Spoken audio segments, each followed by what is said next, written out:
Hello, everyone, and welcome to this live stream here on my YouTube channel. First and foremost, thank you, everyone that has subscribed, has liked, has rated, left a comment. Very much appreciative. It does help the channel grow.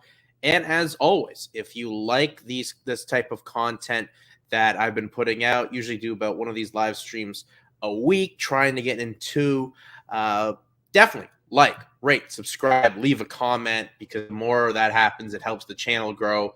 And, it's just a nice incentive to help get these things continuing to go on. But once again, it's another crazy busy week in the realm of mixed martial arts where we'll have UFC 272 this Saturday night from Las Vegas, Nevada.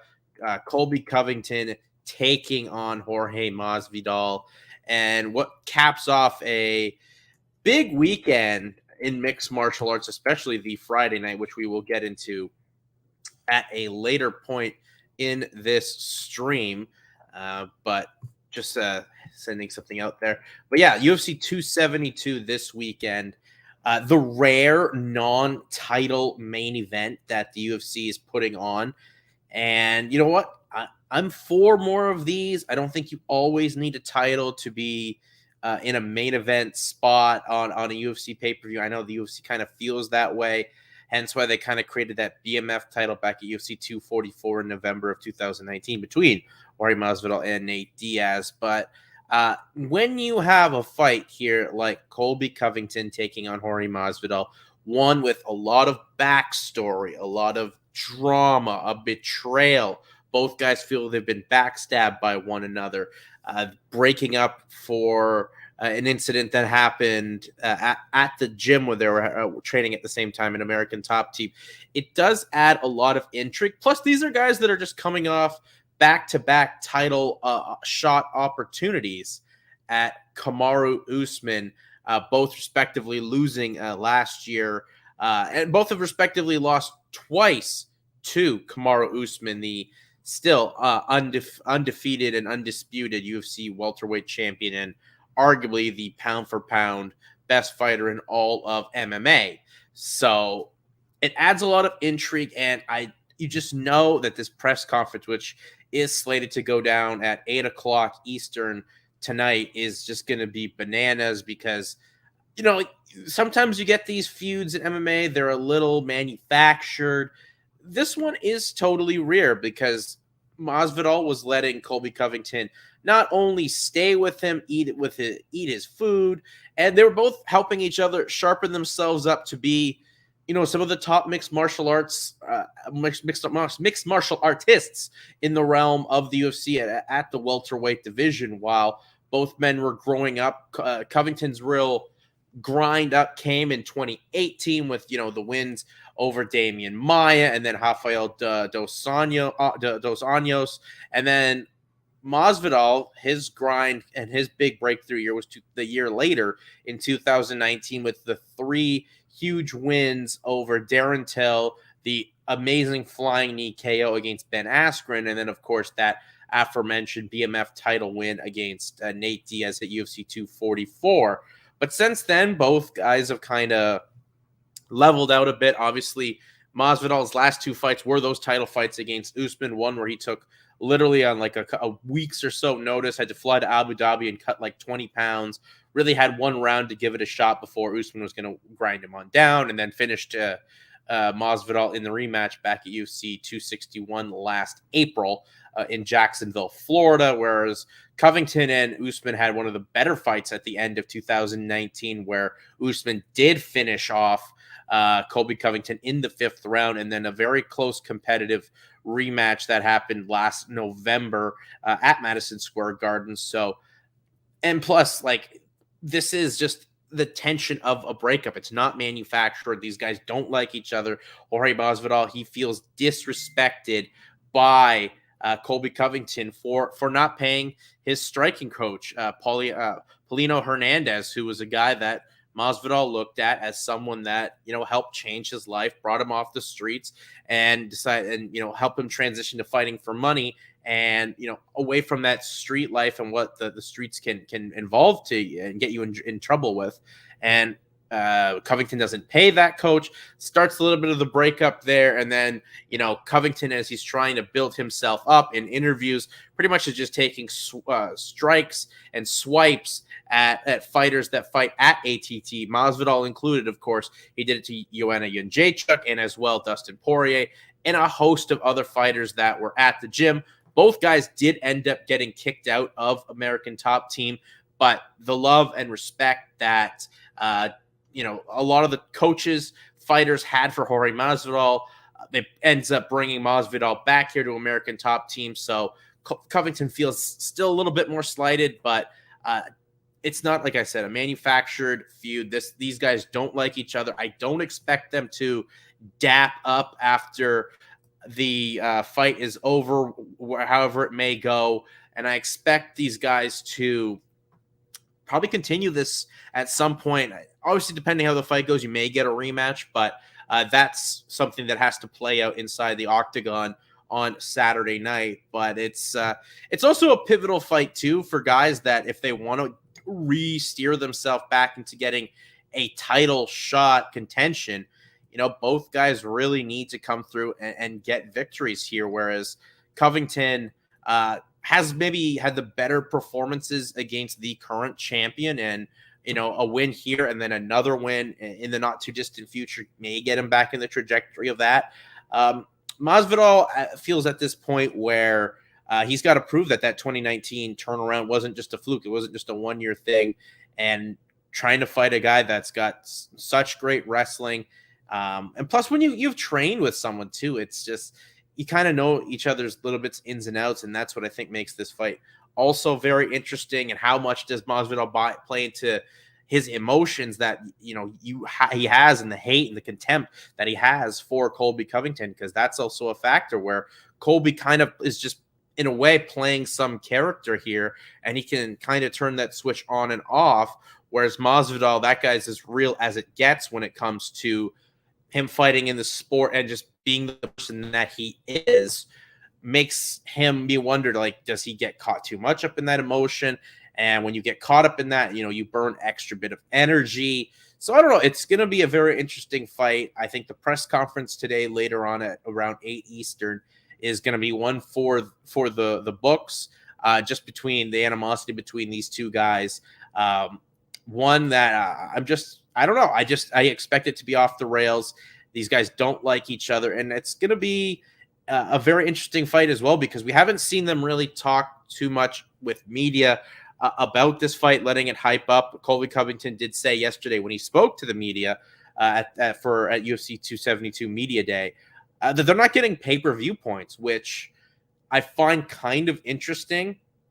And maybe that explains why they're not, hyping it up as well. If there's no real extra business incentive for both fighters, you wonder how much do they really need to hype up this card that goes on this Saturday. So lots to be determined here going on in the main event. It's going to be, I think, a heck of a fight. And, both guys just trying to as well solidify themselves being in the running for hopefully getting another shot at this welterweight championship that goes on at some point, with Usman now still, coming off that hand surgery. There's a little bit of time to kind of lay the land out and get some seeding to go on. But this is the fight that we're all excited for. And I hope we get to see more non-title fights in the UFC, that main event pay-per-views, because I don't think you necessarily always need a title to highlight them or create the need for a title, whether it's a gimmick title or an interim title.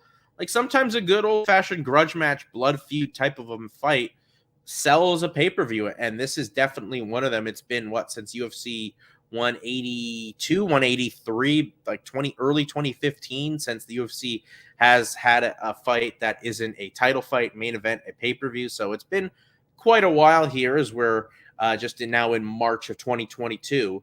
And I hope we see this more in the future. I just hope and it shows as well their star power, but maybe not enough for them to get pay-per-view points. Finding that very interesting. So I don't know. It's a main event we're all excited to see happen on Saturday, and it will go down, and I expect it to be a real interesting fight. When you look at it stylistically, it's the classic striker versus grappler, but two guys, as I said, they know each other. Colby's helped Jorge with wrestling when they were together at ATT, and Jorge helped Colby with striking when they were together at American Top Team.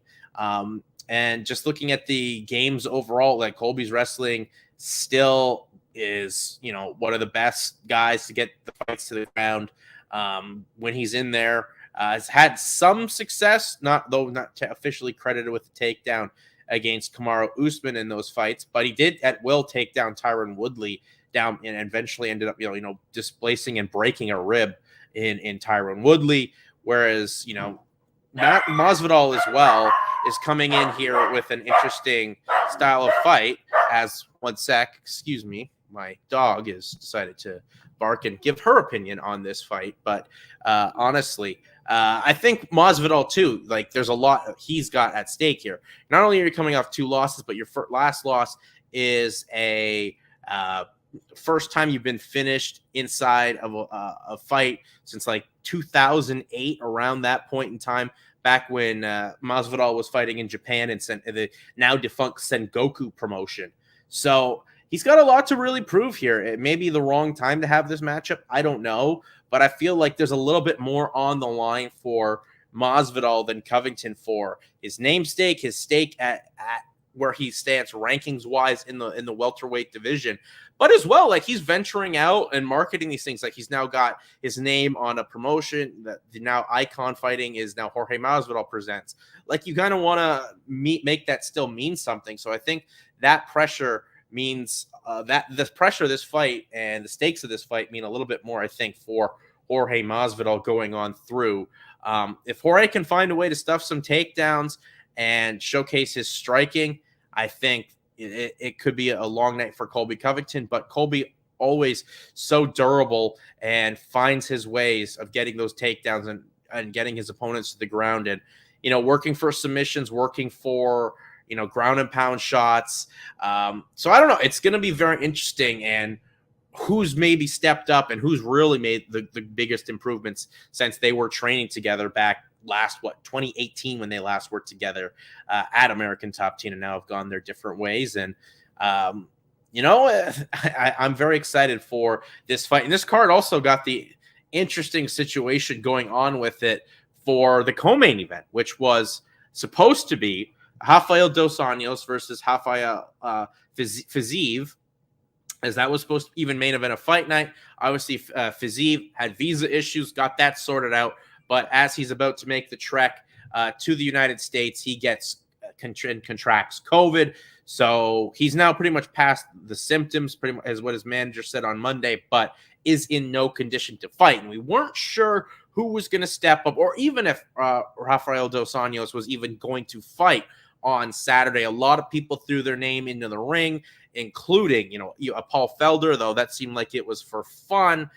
Renato Moicano threw his name in there. Moicano eventually does get the fight, and what a true gangster Moicano is. They have made it a catch weight at 160 pounds, which is, true for and great for him. I saw Ilya Topuria threw his name in that, and everyone was throwing their name in the hat at, in the lightweight division, because they know if you beat a Rafael dos Anjos, who is not only a former champion, but kind of right now the gatekeeper to you being in the real upper tier forms of the UFC's lightweight division. That's the fight you need to get. You need to win and pass those fights with flying colors. And that's where we were and weren't sure what we were going to get. And that's not where we are now. So Moicano, who was in Brazil when he accepts the fight, has made the long, 16-hour journey from Brazil to Las Vegas and is in there still fighting 5 rounds, as that was only 5 rounds because that was supposed to be a fight night main event that they kept for the sake of both Fiziev and dos Anjos. Well, it's still going to be a 5-rounders, and give props to Moicano. As I said, a lot of guys want to truly have to fight this level of competition. I'm happy that we're seeing dos Anjos still get to fight as he's got some personal issues to deal and clear up as he's kind of moving full-time from Brazil to live in the United States, and does get to have this fight where if he didn't get to fight, like who knows the next one we would have seen him like, July, August, maybe even September at the super latest. So it's a big thing that Dos Anjos is getting this fight. And Moicano here, he's really fighting with nothing, everything to gain, nothing to lose kind of a fight where he's coming on in. He's looked really great since, moving up to lightweight. And we just saw him look fantastic against Alexander Hernandez back at UFC 271 on the prelims there, the feature prelim. And, Moicano was a guy that, had his rough goes at featherweight, but look, as I talked about when I did the UFC 271 stream, look at the guys that he lost to in the featherweight division. Ortega just fought for a title.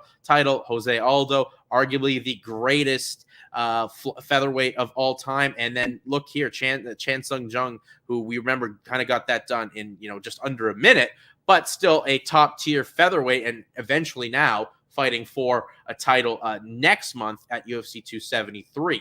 So, I mean, nothing to sneeze at. And your only loss at lightweight is to Fiziev in your debut at 155 pounds. Since then, 1-2 in a row. And you know what?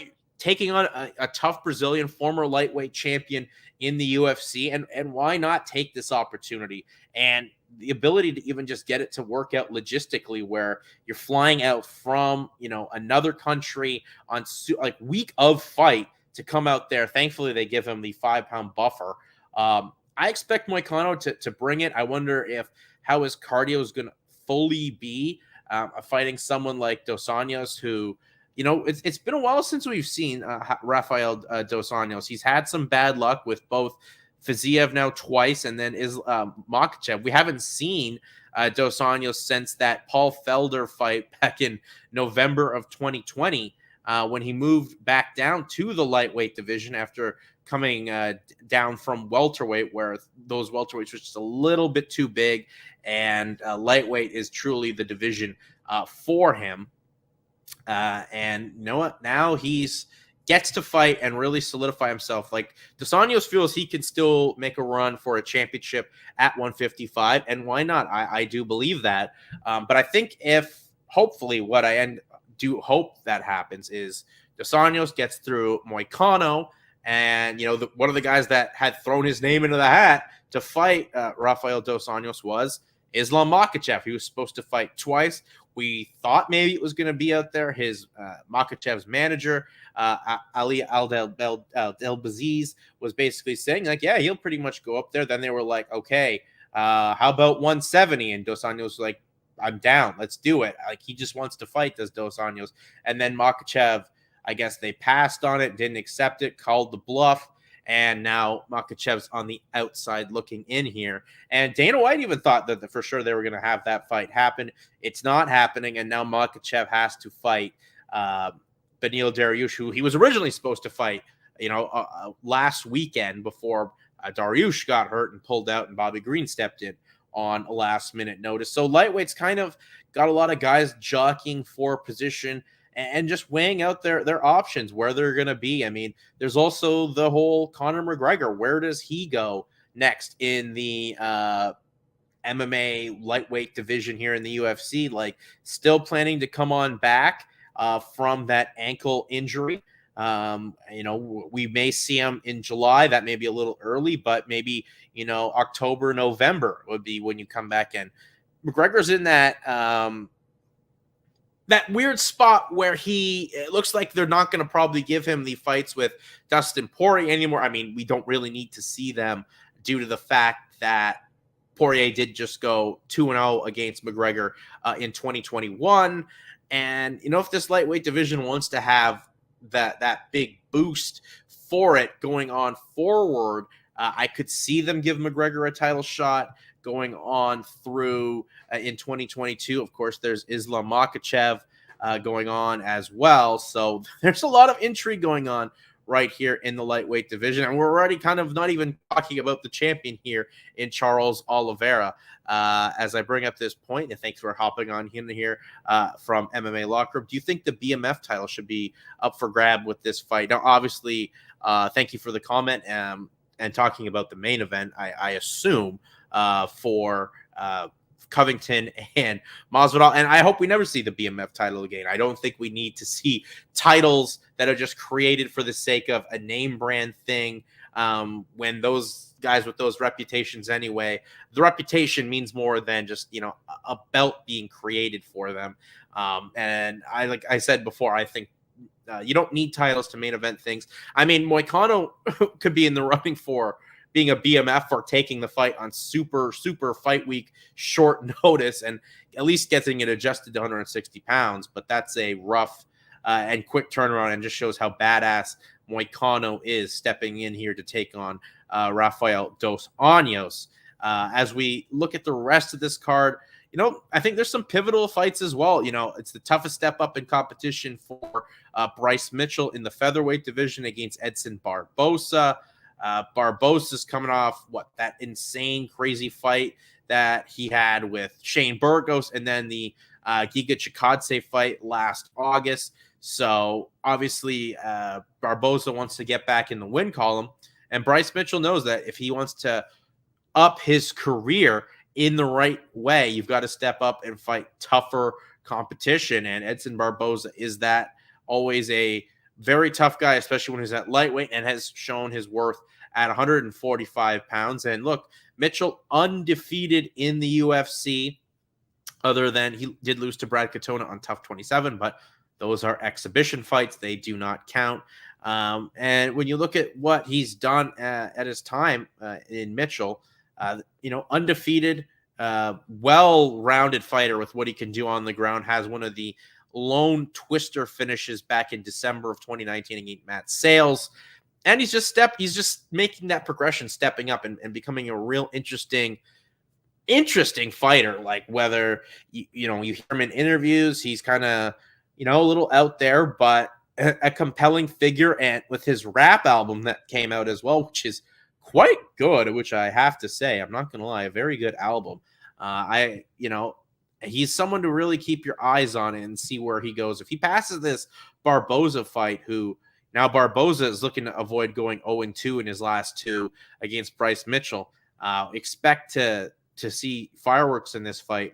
I think Barboza may have some difficulty stuffing those takedowns that Mitchell has. Mitchell's just a crafty grappler, and, you know, Mitchell looks for a submission. And I would take Mitchell, honestly, in this one if I were laying some money down. Kevin Holland moves back down to welterweight to take on Cowboy Oliveira. And this is a must-win fight for Kevin Holland, and as well for Cowboy Oliveira. Cowboy Oliveira hasn't won since a Peter Sabota unanimous decision win back in July of 2020. He's on a 3-fight losing streak. 2 of those 3 losses have come by finish to Shavkat Rakhmonov, Randy Brown, and that we remember that crazy one-arm rear naked choke last April, and then Nico Price decision loss back in October. So really both guys that do need some wins. And I think for Oliveira, he's fighting for his spot in the UFC, whereas Kevin Holland is looking to reinvigorate his career, where he is now coming off that crazy no contest loss to Kyle Dawkins. But before then, you know, the Derek Brunson loss kind of exposed his wrestling game. And then the quick turnaround against Martin Vettori wasn't the best thing for him, and ended up, you know, losing that fight. Then the Dawkins no contest. So he's someone that looks at a win, and maybe moving back down to 170 revigorates him. You know, figures that those guys at 185 were just a little bit too big for him. He can make 170. He's finished some good guys at 170 pounds in his time there in the realm of MMA, I should say. You know, hasn't fought there in a while, as he did come into the UFC pretty much as a middleweight, but he did on the regional scenes as a welterweight finish. He did on the regional scene finish Jeff Neal, though, so that was middleweight. But making the trek down to 170, I think could be the right stretch for him. Obviously, he's going to have a little bit of a natural size advantage on his opponents. But I think we all want to see what Kevin Holland can do here at 170. And it's a fight where two guys need wins too. Expect them to throw everything, including the kitchen sink, at each other, as we got Owen Carroll stepping on in saying good afternoon. Good afternoon to you as well, Owen, and thank you for spending a little bit of your afternoon with me here on this live stream. And, as we move down here at UFC 272, we kick off the main card with Sergey Spivak versus Greg Hardy. Greg Hardy, who said he's walking around at 310 pounds yesterday. Like, that's insane. And he still has to make 265. Remember, Hardy did, for I believe his last fight in the UFC against Tai Tuivasa, I believe he originally did miss the 265-pound limit and then made it on second try. So he doesn't become the first guy at UFC to miss the heavyweight limit of 265 pounds. But Hardy's also in need of coming through with a victory. Hasn't got one since October of 2020 against Maurice Green. He's lost 2 in a row to Marcin Tybura. And then, of course, we remember that crazy KO loss to Tai Tuivasa that really catapulted Tuivasa in the right direction. And now Hardy needs to find a way to get himself back in the win column here. Hopefully he gets this weight sorted out and we don't have another disaster situation with him on the scales. But Spivak is someone I've been really impressed with since he's come into the UFC.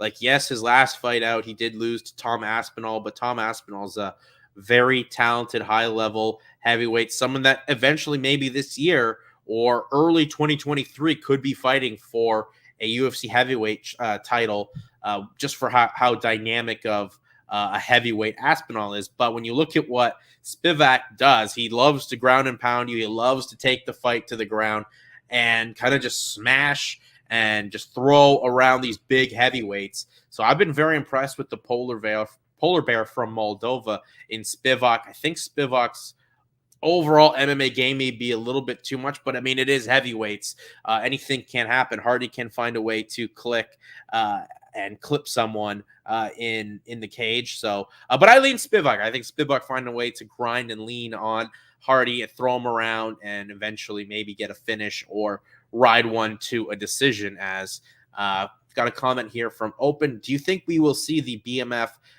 belt ever again in the UFC? I'm kind of surprised people are still chatting up the BMF title, which seemed to just be a one and done thing. And that's kind of the way I feel about it, Open, honestly. I just think it was created to help sell a fight that really didn't need any extra incentive to sell a fight between Nate Diaz and Jorge Masvidal back at UFC 244. It was, created for, we got to have a heavyweight title. We need a belt to main event, as that's kind of always the UFC's mentality. And thankfully, they didn't have that here for Covington and Masvidal. But do I think we see the belt again? No, and I hope we never see some title fabricated in that form, because then, the UFC, they seem to be wanting to step away from adding weight classes to avoid themselves and becoming like boxing, and top talent will find their ways drifting into these newer weight classes, and then you deplete yourself of, let's say, a welterweight or a lightweight. Whereas if you're adding belts just for the sake of adding belts, especially ones that are the closest thing I can think of to like the WWF hardcore title back in the day, I don't think we need to see that. There's no need for it, and I don't think we see it again. So I thank you for the question and chiming on in here. But yeah, this card is a pretty solid pay-per-view on Saturday at UFC 272. It's kind of crazy that not even the feature prelim, but Mariana Rodriguez and Xiaonan Yang fighting here. This is like pretty much a title eliminator in the strawweight division. Obviously, Yan kind of got decimated by Carla Esparza her last time out in May, whereas Rodriguez has had herself a really good 2021. So after she lost to Carla Esparza, look at the wins. A finish against Amanda Hebos, when Amanda Hebos, they were kind of building up as the next big thing. Decision win over Michelle Watterson, and a close decision win over Mackenzie Dern. So she's got really good trajectory. Probably she wins. She you throw her in that weird mix where it's her, Carla Esparza, I guess. I don't think they've officially made that fight with Rose Namajunas yet, according to my records or looking on. They may have, but I know Rose really wanted the Carla Esparza fight, as Esparza is one of the only people to really beat Rose back in her UFC debut in that Ultimate Fighter finale. But I think Rodriguez wins. She has to be next in line to get that title shot. But I think it's Esparza and then the winner of this fight. And Eileen Rodriguez, I think she's proven to make a lot of adjustments, show some tough durability, obviously really good grappling, especially what she did against Mackenzie Dern. And I see her finding a way to control the fight similarly, kind of just copy that blueprint of what Esparza did against Yan back in May of last year. Yeah, crazy though, it's not a feature fight on this card. To look out at, we thought there was a grudge match between Covington and Masvidal. There is a grudge match on the prelims in the women's flyweight division in Mariana Moroz versus Maria Agpova. These girls do not like each other, and I expect this one to just be all-out fireworks as well. Great and excited to see Kennedy Nzechukwu back on a UFC card here in the prelim portion, as he'll take on Nick Nemagurmanu from Romania. Yes, Nzechukwu lost his last fight out against Duan Jung, but I think Nzechukwu is an interesting story, training at Fortis MMA. We remember his awesome win last March, almost a year to the day, as he'll take this one against Carlos Ulberg. And then Danilo Marquez, he had a really good run last year up until the Zhang fight.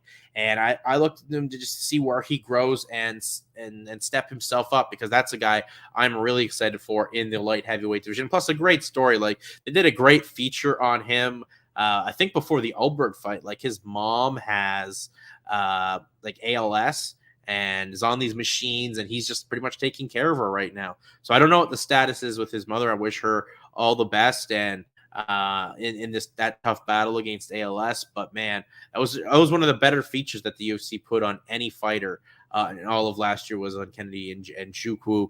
I think this is a really good card. I think it'll be very exciting. I think the main event is very compelling, and the last 3 fights on this, really 4, I guess, if you want to throw the Holland fight, because it's a must-win for Holland and Oliveira. Mitchell's looking for the step up here to get that big name in Barboza, and Barboza looks to stop Mitchell from riding the ranks and finally take him from the unbeaten streak.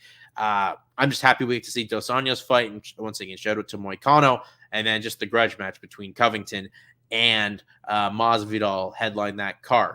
Now, switching gears, as it's been a crazy week here in MMA. Of course, the big story to come out this week doesn't really have to do with any of the fights going on this weekend. It had to do with former UFC heavyweight champion Cain Velasquez being charged for attempted murder, when we saw that was insane. Because if you've ever heard Cain Velasquez do an interview, he seems like he's a soft-spoken, very nice man. From everything I've heard, no one's got really a bad thing to say about Cain Velasquez. And then you're like, he's involved in this shooting, and you're like, is he shot? And then you find out, okay, he did the shooting. There was a suspect shot, but non-serious life-threatening injuries, which is a positive. But then the motive and the circumstance, and look, it's a horrible story. As obviously Cain Velasquez's daughter was being molested by someone, I guess, close enough to Cain Velasquez, and he did what a lot of parents say they would do, in the fact that if someone does that to my child, I'll try and kill them.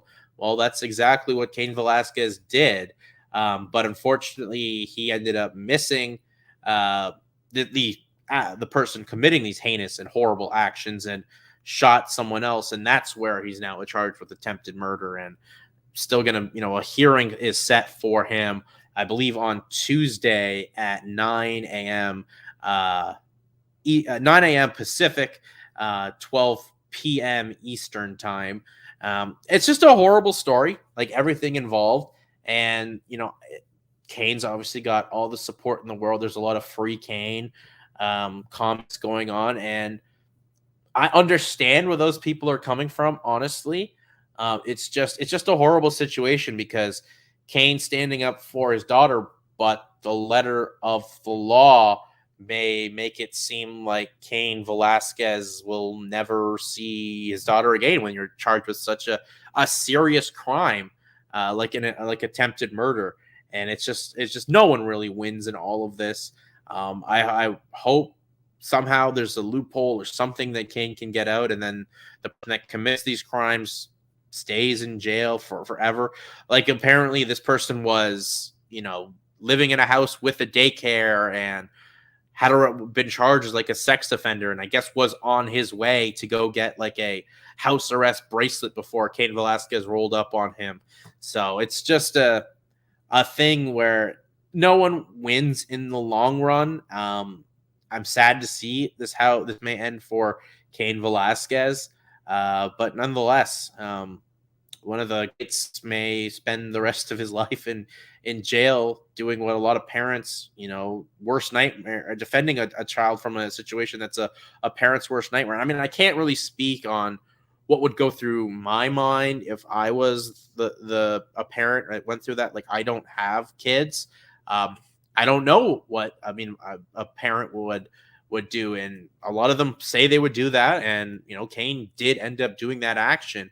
It's just the letter of the law may state that you may be in jail for a very long time and miss the growth of this child that you were protecting and that you love so much. And hopefully there's a way that this thing can have a better ending, but I just hate that how Cain was involved in this. I hate this story as a whole, but that's just unfortunately how it goes. So hopefully this hearing has some sort of better outcome for him on a Tuesday. And, there is some support for me, obviously, with Cain Velasquez. But man, just another weird, another nail in Cain's weird run. So very unfortunate, but what, Cain definitely, a good father in some aspects, but hopefully he gets to come through and see his daughter. But the letter of the law sometimes wins out in cases like this.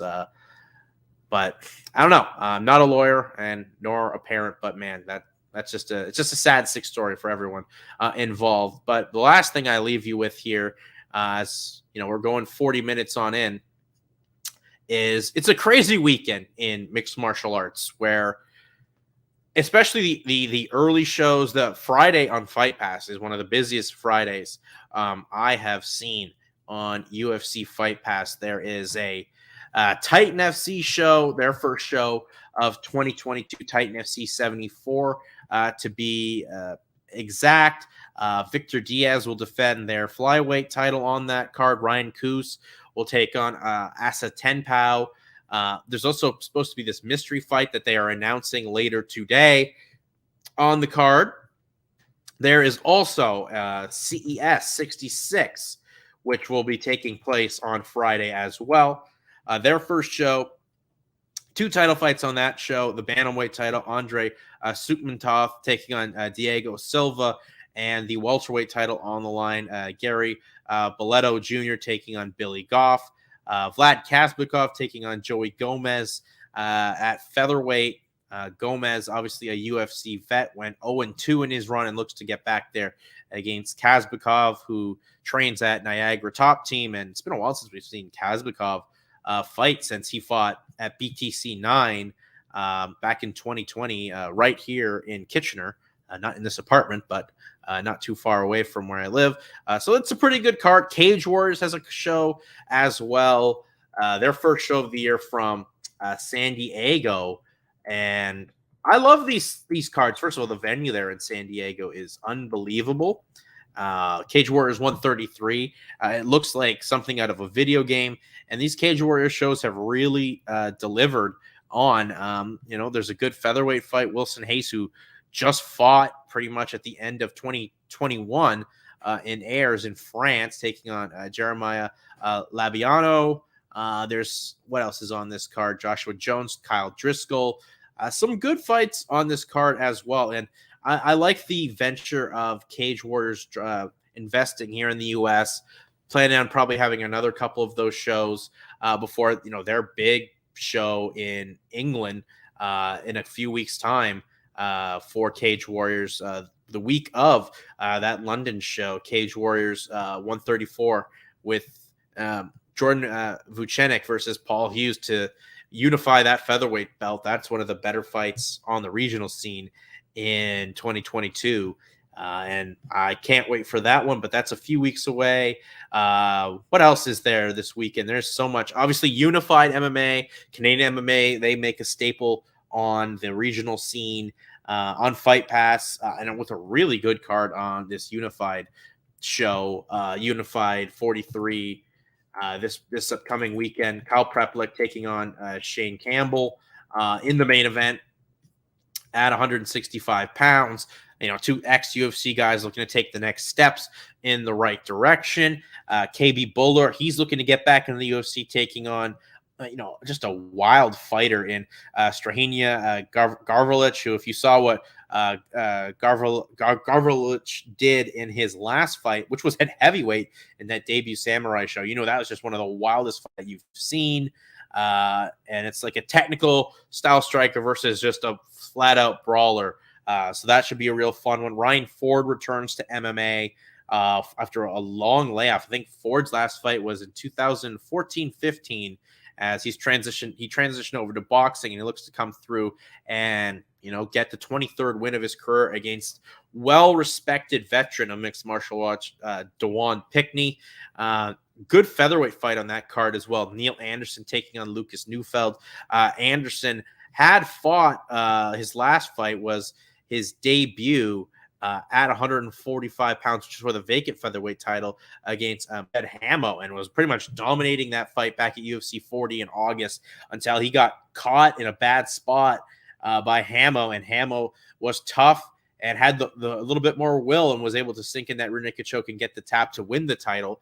And then here's Neufeld, who, he fought back at BTC 10 in June, had a good back and forth fight against Josh Kwiatkowski, and now looks to, step up, fight another tough name, and hope to fight for maybe that unified featherweight title, and then eventually maybe get a call up to the Contender Series at some point in the summer here in 2022. And Lucas Neufeld is definitely a prospect to keep your eye on in the Canadian scene, especially at 145 pounds. Zach Powell taking on Cole Campbell.